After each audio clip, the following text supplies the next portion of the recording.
Whether a child is triggered by something internal or external, sometimes we see outbursts. Remember our hand model of the brain? The upstairs brain does all of the higher reasoning. It regulates emotions and generally makes us nice to be around. Downstairs brain keeps us alive. Downstairs brain doesn't care about our programming or how much time you put into your lesson or that no other child in your group is having a fear response. Downstairs brain is only concerned with keeping the child alive. Remember that kids who have been through trauma can be triggered to flip their lid and begin operating out of their downstairs brain when there's no real danger. Now this can look like shouting, running away, throwing things, or violence. It might be some action to take control of or change a situation, like using crude language or threats of harm. I have seen surprisingly small children flip tables, make weapons and use them, or say shocking words that they really shouldn't know. Kids who have flipped their lid and are not experiencing an outburst may leave unannounced, appear sweaty or flushed, have clammy hands, dilated pupils, balled up fists, or a clenched jaw.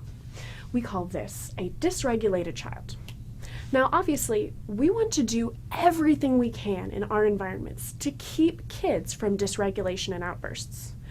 But when that isn't possible, when things don't go to plan, you want to follow these steps. First, ask, is anyone in danger? The child, other children or leaders, or yourself? In every ministry area, at every campus, we have staff and safety team members to keep everyone safe.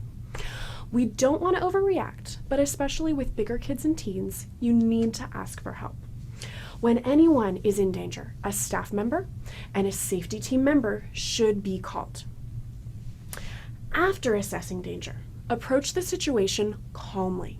Your face should be calm, even if it's stern.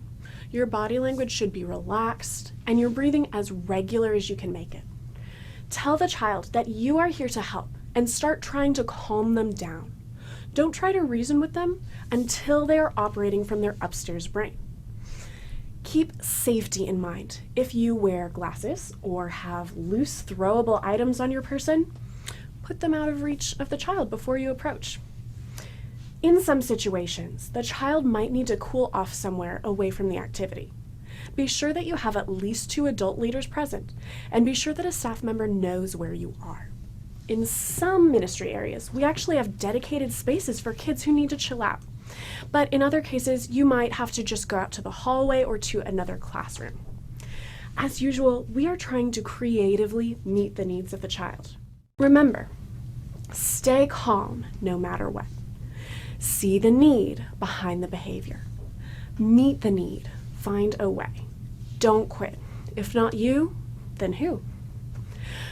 You might try getting them to do some kind of exercise or lie down, or just distract them. For lots more ideas on how to calm a dysregulated child, see the toolkit videos in Module 5. Once the child is calm, you can address the behavior and why it was not appropriate. Use simple language and try not to be vague. Ask questions with an open mind to find out why the child acted the way they did. Work with the child to find a solution. Now, what does withdrawn behavior look like? Children and students might physically withdraw, moving away from the group or hiding by themselves.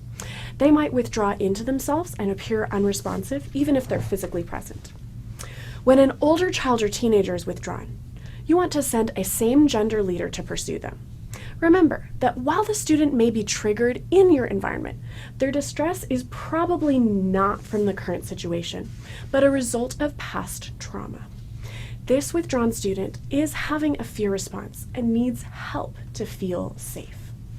When you engage this child, don't start with trying to make them do what the other students are doing. They've already chosen not to participate. Your goal now is to help them feel safe. They don't need you to be cool. They need you to be caring and engaged with them. Now, if you don't yet know this student and their unique triggers, keep to big picture, safe topics. Try something like, if you could travel anywhere in the world, where would you go? Give plenty of time for a response.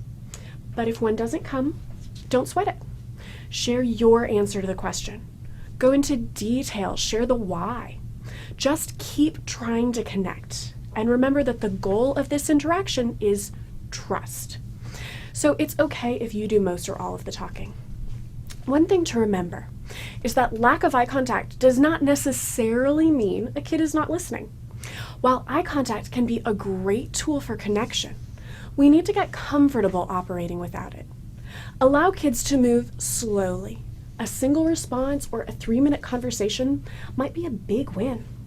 Of course, it's our goal for them to belong, to be connected with leaders and peers, but that will happen on their timeline, not ours. With younger withdrawn children, our goals and methods are similar, but will involve more play than talking.